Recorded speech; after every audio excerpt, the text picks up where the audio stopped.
लग जा गले के फिर हाँ एक प्यार का नगमा है मौजों की रवा। स्वरों की मल्लिका और भारत रत्न लता मंगेशकर की सुरीली आवाज का जादू दशकों से लोगों के दिलों पर कायम है और अपनी आवाज की वजह से वे हमेशा ही लोगों के दिलों में जिंदा रहेंगी। दुनिया करे सवाल तो हम क्या जवाब, शायद फिर इस जन्म में मुलाकात हो। लता जी ने जो मुकाम हासिल किया है उसे दुनिया के किसी सिंगर ने ना तो हासिल किया है और ना ही भविष्य में कोई सिंगर ऐसा मुकाम हासिल कर पाएगा।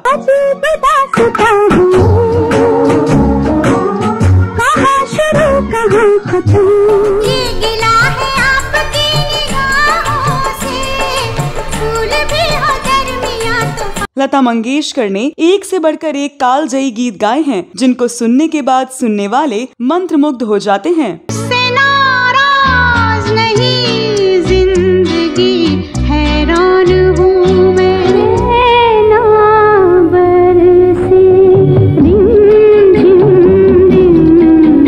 स्वर कोकिला ने एक से बढ़कर एक सदाबहार गानों को अपनी आवाज देकर अमर बना दिया। लेकिन क्या आप जानते हैं कि लता मंगेशकर महान गायिका होने के साथ साथ एक बेहतरीन अभिनेत्री भी थी। उन्होंने कई फिल्मों में शानदार एक्टिंग करी है। उनकी एक्टिंग को देखकर आप उनकी अभिनय क्षमता के कायल हो जाएंगे। उनकी एक्टिंग को देखकर ऐसा लगता है कि अगर उन्होंने सिंगिंग के साथ साथ एक्टिंग में भी काम किया होता तो एक्टिंग की दुनिया में भी अपना परचम लहरा चुकी होती। इस वीडियो में मैं आपकी दोस्त और होस्ट स्तुति स्वर कोकिला लता मंगेशकर की गायन प्रतिभा और उनके सिंगिंग करियर के बारे में नहीं बल्कि उनकी अभिनय प्रतिभा और उनकी एक्टिंग के बारे में आपको जानकारी देने जा रही हूँ। इस वीडियो में लता मंगेशकर द्वारा अभिनीत कुछ अत्यंत दुर्लभ दृश्यों को भी आप देखेंगे जिससे लता मंगेशकर की अभिनय क्षमता का आपको अंदाजा हो जाएगा। तो आप बने रहिए हमारे साथ।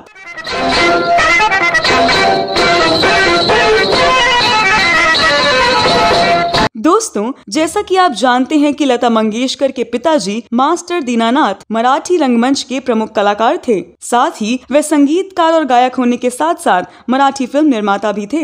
लता मंगेशकर जी के पिता ने एक मराठी नाटक का निर्देशन किया था जिसका नाम था भाव बंधन। इस नाटक में लता मंगेशकर ने लतिका नाम का किरदार निभाया था। इस तरह से गायिका बनने से पहले ही लता मंगेशकर बचपन में ही अभिनय की दुनिया में कदम रख चुकी थीं। 24 अप्रैल 1942 को जब लता मंगेशकर केवल 13 साल की थीं, तब उन्होंने अपने पिता को खो दिया था। 5 भाई बहनों में सबसे बड़ी होने के कारण लता मंगेशकर पर पूरे परिवार की जिम्मेदारी आ गई। नवयुगल चित्रपट कंपनी के मालिक और मंगेशकर परिवार के करीबी मित्र मास्टर विनायक ने लता मंगेशकर और उनके परिवार की देखभाल की थी। उन्होंने ही लता मंगेशकर को गायिका और अभिनेत्री के रूप में करियर शुरू करने में मदद की। सबसे पहले लता मंगेशकर ने सन 1942 में ही मास्टर विनायक के द्वारा निर्मित मराठी फिल्म पहली मंगला गौर में एक छोटी सी भूमिका निभाई थी जिसमें उन्होंने एक गीत भी गाया था जिसके बोल थे नताली चित्रांशी नौलाही।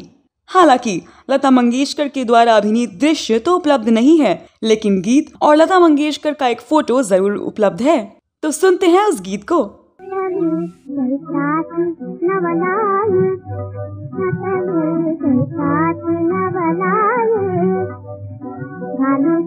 इसके बाद मास्टर विनायक द्वारा ही निर्मित और निर्देशित मराठी फिल्म माँ गजा भाऊ में अभिनय किया और इसी फिल्म में उन्होंने अपना पहला हिंदी गीत गाया था जिसके बोल थे माता एक सपूत की दुनिया बदल दे तू।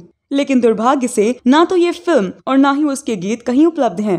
उन्होंने मास्टर विनायक के द्वारा निर्मित और निर्देशित मराठी फिल्म मजेबाल में अभिनय किया जिसमें उनके साथ उनकी दोनों बहनें आशा भोसले और उषा मंगेशकर भी थीं।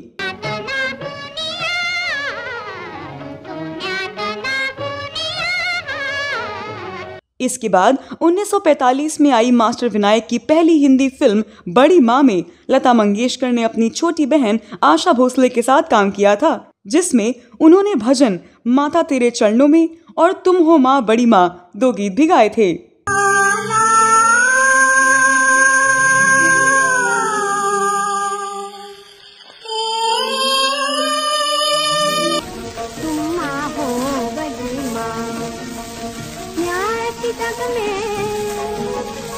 1948 में आई मास्टर विनायक की आखिरी फिल्म मंदिर में लता मंगेशकर ने मास्टर विनायक की पुत्री नंदा के साथ अभिनय किया था। ये फोटो उसी फिल्म का है।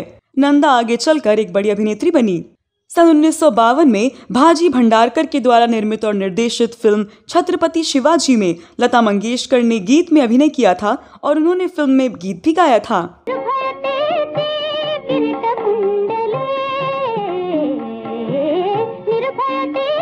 उस वक्त तक लता मंगेशकर को अभिनय करने की जरूरत थी ताकि परिवार का पालन पोषण हो सके।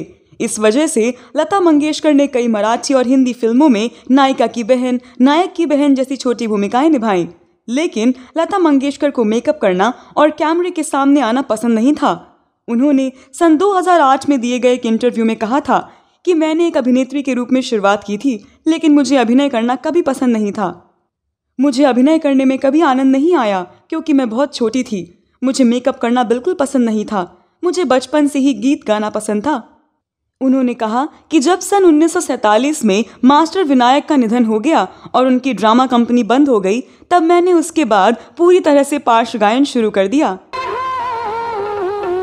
खुश रंग ही ना दिया जा, छोड़ दिया जा, जिंदगी प्यार का गीत है और भले पनघट पे कारे बदरा पलमों के बाद। मैंने कहा फूलों से हंसो तो हम भूल गए रे हर बात। वर्षों बाद साल 2000 में रिलीज हुई फिल्म पुकार में लता मंगेशकर सिनेमा के पर्दे पर नजर आई थी। निर्देशक बोनी कपूर की इस फिल्म में एक गाना है, एक तू ही भरोसा। फिल्म में ये गाना स्कूल के बच्चों की प्रार्थना पर फिल्माया गया था, जिसमें लता मंगेशकर भी नजर आई थी। इसमें वो बच्चों के साथ गाने की एक्टिंग करती दिखी थी। लता मंगेशकर ने 1942 से 1948 के दौरान अपनी एक्टिंग करियर में करीब 10 हिंदी और मराठी फिल्मों में अभिनय किया। लेकिन लता मंगेशकर ने जिन फिल्मों में अभिनय किया है वे ज्यादातर पुराने दौर की मराठी फिल्में हैं, जिनमें से कई उपलब्ध भी नहीं हैं। ऐसे में कई फिल्मों में लता मंगेशकर की अभिनय की झलक नहीं पेश की जा सकी। उम्मीद है कि आपको ये वीडियो पसंद आया होगा। आप लता मंगेशकर के अभिनय के बारे में क्या कहना चाहते हैं? आपको यह वीडियो कैसा लगा? अगले वीडियो में मैं फिर फिल्मी गीतों तथा फिल्मी हस्तियों के बारे में कोई जानी अनजानी जानकारी लेकर हाजिर हो जाऊंगी। तब तक के लिए नमस्कार।